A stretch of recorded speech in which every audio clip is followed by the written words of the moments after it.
Ако Усија е проблем за граѓаните, дислокација не е проблем за владата, кажа премиерот Христијан Мицкоски на прашање за можно преместување на цементарницата, откако синоќа Советот на град Скопје едногласно ја прифати иницијативата на Зелен хуман град за дислокација на фабриката.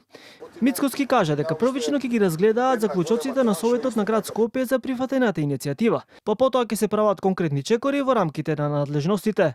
Да ги видиме заклучоците од град Скопје, кои што ќе стигнат, бидејќи се уште не сме имале можност да ги видиме, и нормално дека ние согласно ингеренциите кои што ги имаме ќе постапиме. Од тоа што можев да го слушнам во јавноста, се бараат воредни инспекцијски контроли, надзор континуиран, тоа не е никаков проблем и сега тоа функционира. Што се однесува до дислокација, и тоа не е никаков проблем што се однесува до владата.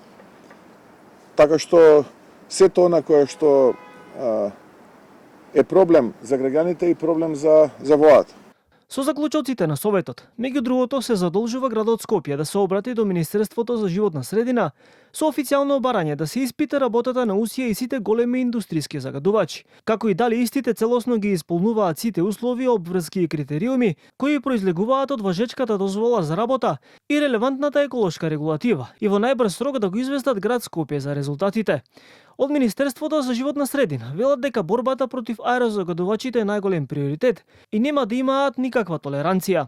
Со вонредни инспекцијски надзори ќе се испита состојбата на терен со обврските кои произлегуваат од поседувањето на ваквите еколошки дозволи, соопшти од Министерството за животна средина. Паралелно со седницата на Советот на град Скопје, синоќа во близина на фабриката Усија се одржа и граѓански протест, поради, како што кажаа организаторите, загадувањето кое го предизвикува цементарницата и побараа нејзина дислокација. Овој проблем мора да се реши. Едноставно нема веќе шанси, нема веќе можности, нема веќе трпение да Усија не загадува. Се работи за странска компанија, странски капитал, странски борд на директори кои ги трујат нашите деца. Од компанијата Титан Усија соопштија дека целосно ја разбираат загриженоста на јавноста, но посочија дека загадувањето во Скопје не е поврзано со нивната работа. Во врска пак со кривичната пријава од екс-градоначалничката Арсовска за Титан Усија, од обвинителството кажаа дека јавниот обвинител се уште прибира докази, а по комплетирањето на доказниот материјал ќе биде донесена јавно обвинителска одлука.